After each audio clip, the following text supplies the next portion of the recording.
நம்ம cloud and DevOps domain பத்தியே நம்ம நிறைய பேசியிருக்கோம் ஆக்சுவலா. பட் இந்த ஏன் வந்து ஒரு அண்டர்ஸ்டாண்டிங் இல்லைன்னா ஏன் வந்து ஒரு importance of understanding front end engineering, back end engineering, mobile engineering இல்ல ஒரு ஃபுல் ஸ்டாக்கோட அண்டர்ஸ்டாண்டிங் ஏன் முக்கியம்? இப்போ நிறைய ப்ராடக்ட் பேஸ்ட் கம்பெனிஸ்க்குலாம் நம்ம போனோம்னா பாலாஜி, அவங்க வந்து கண்டிப்பா ஒரு மொபைல் ஆப் வச்சிருப்பாங்க, ஒரு வெப் ஆப் வச்சிருப்பாங்க. அது தவிர்த்து ஒரு back end set of micro services இருக்கலாம், இல்ல அது ஒரு மோனோலித்தா இருக்கலாம். கரெக்டா? அது வந்து குபர்னெட்டிஸ்ல போட்டிருக்கலாம், இல்ல விஎம்ல தூக்கி போட்டிருக்கலாம். கரெக்டா? சோ இப்ப ஏன் அதோட அண்டர்ஸ்டாண்டிங் ரொம்ப முக்கியம் அப்படின்றத நீங்க கொஞ்சம் சொல்லுங்க பாலாஜி. கண்டிப்பா அக்ஷய். ஏன்னா இதுவுமே நம்ம அட்ரஸ் பண்ணணும்னு ஒரு முக்கியமான கொஸ்டினா கூட இருக்கலாம். ஏன்னா இப்ப நம்மளோட தமிழ் கோட் சேனலோட முக்காவாசி ஆடியன்ஸ் எல்லாருமே கிளவுட் அண்ட் டெவாப்ஸ் தான் போகணும்னு பாக்குறாங்க. ஆனா எல்லாராலையுமே கிளவுட் அண்ட் டெவாப்ஸ் ஜாபை வந்து கிராக் பண்ண முடியுமா அப்படின்னு கேட்டா அது ஒரு கொஸ்டின் மார்க் தான். ஏன்னா ரெண்டு பேர் இப்ப நான் என்னையே எடுத்துக்கோங்க, அக்ஷய் எடுத்துக்கோங்க, நாங்களே ரிஜெக்ஷன்லாம் பார்த்துருக்கோம். ஆப்வியஸா ரிஜெக்ஷன்லாம் பார்த்து தான் வந்திருக்கோம். ஆனா என்ன ஒரு ஃபார்ச்சுனேட்னு பாத்தீங்கன்னா நாங்க கிளவுட்ல இருந்து நாங்க கிளவுட் ரிஜெக்ஷன் பார்த்தோம். ஸோ எங்களுக்கு அது ஒரு பெரிய கஷ்டமா தெரியல. இப்போ நீங்களாம் பாத்தீங்கன்னா டொமைன் ஸ்விட்ச் ஆகணும், வேற டொமைன்ல இருந்து நான் கிளவுடுக்கு வரணும்னு ஆசைப்படுறச்சே வந்து கண்டிப்பா ரிஜெக்ஷன்ஸ் பார்ப்பீங்க. ஸோ என்னை பொறுத்த வரைக்கும் அதுல நிறைய டைப் ஆஃப் ரிஜெக்ஷன்ஸ் இருக்கு. சில டைம் வந்து உங்களுக்கு கிளவுட் சரியா தெரியாம ரிஜெக்ட் ஆகலாம். சில டைம் வந்து நீங்க அப்ளை பண்ற கம்பெனி உங்ககிட்ட டெவலப்மெண்ட் நாலேஜை எக்ஸ்பெக்ட் பண்ணிருக்கலாம், ஈவன் தோ அது ஒரு கிளவுட் இன்ஜினியர் டெசிக்னேஷனா இருந்தா கூட. ஸோ அதனால தான் நான் என்ன சொல்றேன்னு கேட்டீங்கன்னா, ஃப்ரண்ட் ஹேண்டா இருக்கட்டும், பேக் ஹேண்ட், அது என்ன மொபைல் இன்ஜினியரிங், ஃபுல் ஸ்டாக், இது எல்லாத்த பத்தியுமே தெரிஞ்சு வச்சுக்கோங்க. ஓகேங்களா? ஏன்னா என்னை பொறுத்த வரைக்கும் கிளவுடுக்கு ஈக்குவலண்டான ஜாப் ஆப்பர்ச்சுனிட்டிஸ் இது நாளுக்குமே இருக்கு. ஏன்னா அவ்வளோ ப்ராடக்ட் பேஸ்ட் ஸ்டார்ட் அப்ஸ் இருக்கு. எல்லாருமே வந்து இப்போ ஒரு கிளவுட் இன்ஜினியர் டெசிக்னேஷன் போடுறேன்னா அங்க மேல ஒரு 10 SD டெசிக்னேஷன் தான் இருக்கு. அப்ப நான் என்ன சொல்றேன்னா அந்த டெஸ்டினேஷன்ஸ்க்கு போங்களேன். ஏன்னா இங்க 10 lakhs இருக்குன்னா அங்கேயும் 10 lakhs தாங்க கொடுக்குறாங்க. என்ன கண்டிப்பா கொடுக்குறாங்கல்ல. Front end, back end, mobile engineering, full stack எல்லாத்துக்குமே உங்களுக்கு வந்து செம்ம பேக்கேஜ் கொடுக்குறாங்க. நீங்க இன்டர்வியூ நல்லா பெர்ஃபார்ம் பண்ணீங்கன்னா சரியான பேக்கேஜ் இருக்கு. ஸோ நீங்க அதுல கொஞ்சம் ஒர்க் பண்ணிட்டு கூட நீங்க கிளவுடுக்கு சுவிட்ச் ஆகலாம்னு சொல்றேன். நீங்க ஸ்ட்ரைட்டா கிளவுடுன்னு சொல்லிட்டு ஒரு 2-3 years நீங்க உட்காந்து கஷ்டப்படுறதுக்கு ஒரு ஃப்ரண்ட் ஹேண்ட் படிங்க, ஒரு பேக் ஹேண்ட் படிங்க.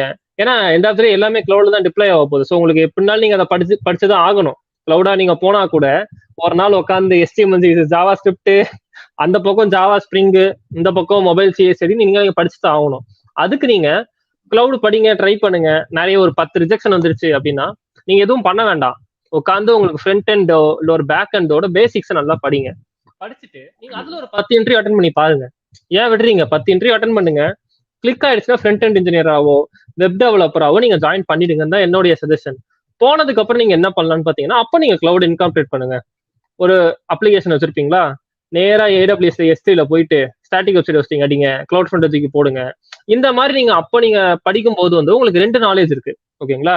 நீங்க ஃப்ரண்ட் ஹேண்ட்லயே செம்ம ஸ்ட்ராங்கு, கிளவுட்லயும் செம்ம ஸ்ட்ராங்கா ஆயிடுவீங்க. நீங்க நெக்ஸ்ட் நீங்க இன்டர்வியூ அப்ளை பண்ணும்போது வந்து நீங்க எதை பத்தி வேணா பேசலாம். ஸோ இதோடைய அண்டர்ஸ்டாண்டிங் வந்து ரொம்ப ரொம்ப முக்கியம்ன்ற. வெறும் கிளவுட்லேயே ஸ்டிக் பண்ணிக்காதீங்க. அப்படி இருந்தா நான் என்ன கூட விட்டுருங்க, நான் அவ்வளவு பெரிய ஆள் இல்ல. அக்ஷய் மாதிரி யாரும் அவ்வளவு தூரம் வந்திருக்கவே முடியாதுங்க. ஏன்னா அவரோட ஃபேவரட் ஃபர்ஸ்ட் லவ்னு கேட்டீங்கன்னா உட்காந்து கிளவுடுன்னு சொல்லுவாரு. அதெல்லாம் நம்பாதீங்க. காலேஜ்ல உட்காந்து ஜாவா ஸ்ப்ரிங் படிச்சுட்டு இருப்பாரு. எப்ப கேட்டாலும் ஸ்ப்ரிங் போட்டும்பாரு.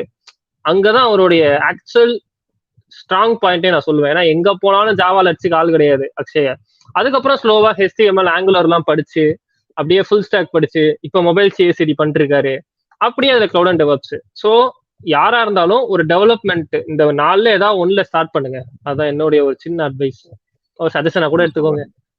சூப்பர் பாலாஜி. ஆக்சுவலா ஒரு தரமான ஆன்சர். ஏன் அப்படின்னா நிறைய ப்ராடக்ட் பேஸ்ட் கம்பெனிஸ்ல இப்ப ரொம்ப சிம்பிளா சொல்லணும்னா பேக் பேஸ்லயே வந்து நாங்க வந்து வெப் ஆப்ஸும் இருக்கு, எங்க கிட்ட மொபைல் ஆப்ஸும் இருக்கு. சேம் டைம் ஒரு 20+ மைக்ரோ சர்வீசஸ் பேக் அண்ட் இன்ஜினியரிங்ல ஓடிட்டு இருக்கு. அது தவிர்த்து மொபைல் ஆப்ஸுக்கு சிஐசிடி பண்றோம், பேக் ஹேண்டுக்கும் பண்றோம், ஃப்ரண்ட் ஹேண்டுக்கும் பண்றோம். ஸோ இதுதான் எங்களோட என்டையர் ப்ராடக்டோட ஸ்கோப்பே இன் டர்ம்ஸ் ஆஃப் டெக்னாலஜி அப்படின்றது பார்த்தா இதெல்லாம் தான் நாங்க பண்ணிட்டு இருக்கோம்.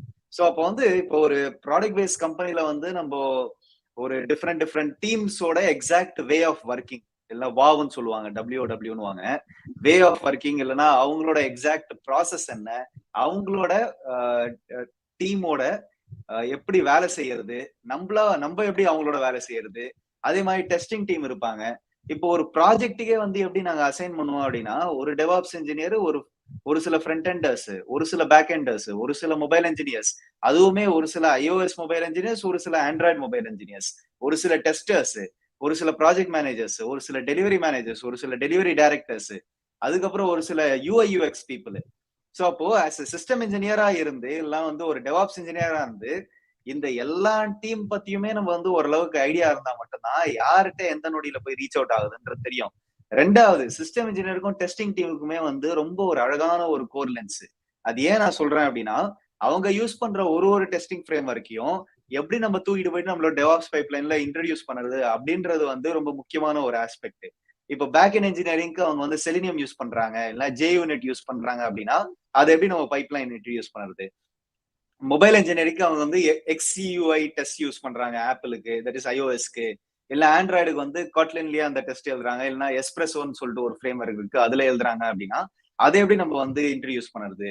அதே மாதிரி வெப்புக்கு வந்து அவங்க கர்மா வந்து அவங்களோட டெஸ்ட் ரன்னரு, கியூக்கம்பர்ல இருந்து இல்லைன்னா ப்ரொட்ராக்டர்ல இருந்து அவங்க வந்து பிளே ரைட் அப்படின்னு சொல்லிட்டு ஒரு ஃப்ரேம் ஒர்க் மூவ் ஆறாங்க அப்படின்னா அதை எப்படி நம்ம வந்து நம்மளோட பைப்லைன் இன்ட்ரடியூஸ் பண்றது? சோ எல்லாத்தையும் வந்து ஒரு டெவாப்ஸ் இன்ஜினியர் தான் யோசிக்கணும். அதனால ஒரு டெவாப்ஸ் இன்ஜினியருக்கு எல்லா டொமைன் பத்தியுமே ஒரு நல்ல அளவுக்கு நாலேஜ் இருக்கணும். ஓகேங்களா?